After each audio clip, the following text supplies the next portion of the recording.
First used for a LASIK flap in 1999 in Budapest with a 2 kHz engine, femtosecond lasers started a true revolution in refractive surgery.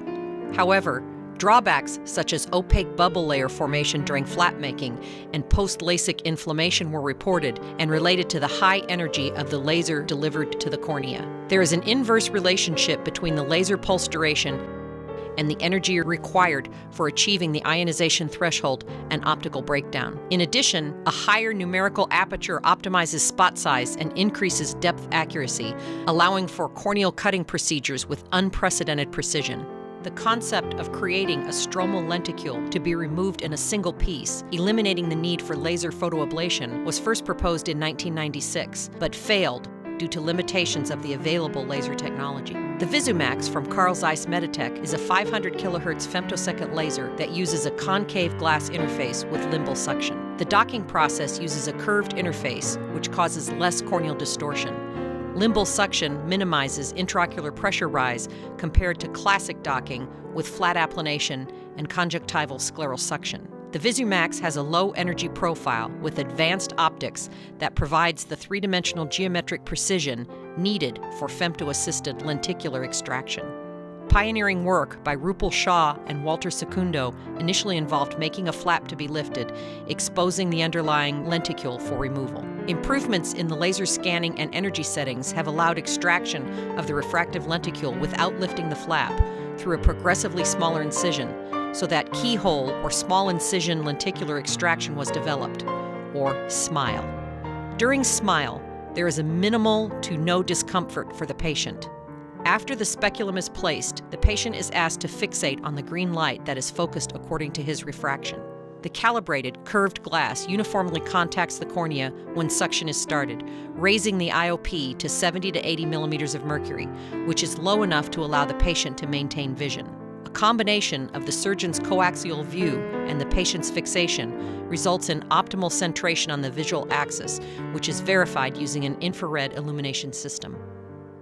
The laser dissection starts under the lenticule, followed by a side cut that determines minimal lenticular thickness, then the plane over the lenticule, forming the cap, and finally 1 or 2 small incisions are created.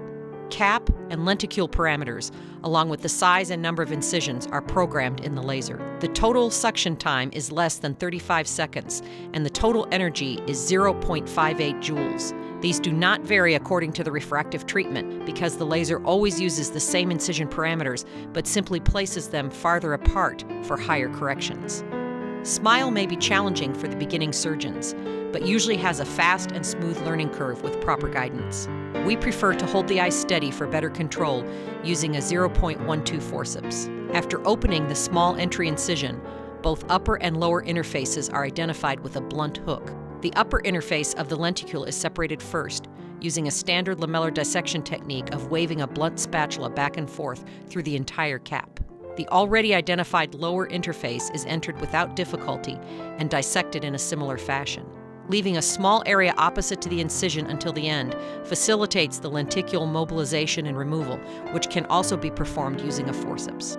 If the lower interface is dissected first, the separation of the lenticule from the cap may be tough, but it is straightforwardly accomplished by an inverted Sinskey hook that pulls the edge of the lenticule, separating it from the cap.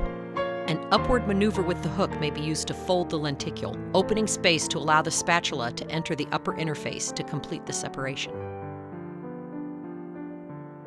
The second 2 mm incision may be needed as an extra entry route to get into the bottom of the lenticule in some cases. There are an increasing number of publications that report excellent refractive efficiency, safety, and stability using the SMILE technique. At 6 months, over 80% of cases are within half a diopter and over 95% within 1 diopter from the intended correction. A lower percentage of complications is reported, as seen in Tjortal's study involving over 1,800 eyes.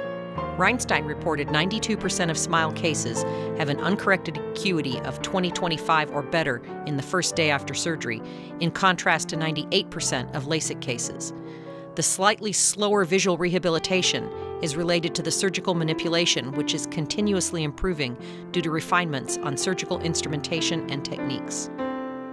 The advantages of SMILE go far beyond the elimination of flap dislocation. In contrast to stromal photoablation, There is no influence of stromal hydration and room conditions, which may explain the improved accuracy for the correction of high myopia as reported by Ibrahim. Corneal wound healing studies using the rabbit model described by Wilson demonstrated differences and potential advantages of femtosecond lenticular extraction over femtosecond LASIK. A study from Singapore demonstrated that Flex had less inflammation and extracellular matrix deposition than femto-LASIK at 1 day. Such differences became more marked as the power of correction was increased.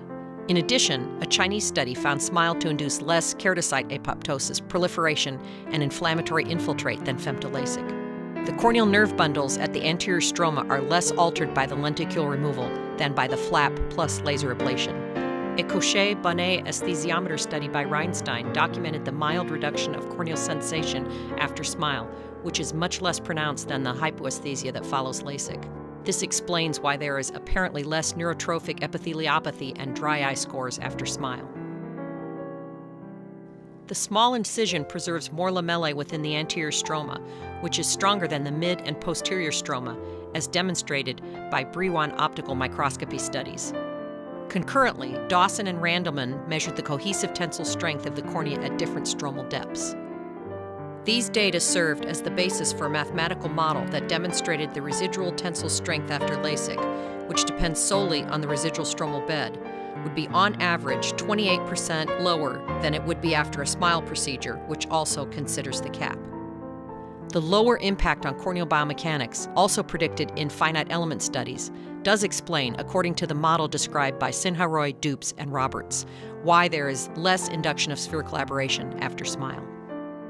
The extracted refractive lenticule can be used for transplant procedures. While storage techniques and legislation need to be adjusted, this was already demonstrated by Nunes and Kanesh in ectatic corneas and by Pradhan for the correction of high hyperopia in a Barricare keratophakia. SMILE has become increasingly popular, with over 120,000 procedures successfully performed worldwide to treat myopic astigmatism. It is a relatively new procedure and is still evolving. While its current state already provides some advantages, expected developments include hyperopic treatments, customization of lenticular profiles, and better alignment strategies for astigmatic correction. We predict SMILE will be the major refractive procedure in the near future. Thank you for your attention.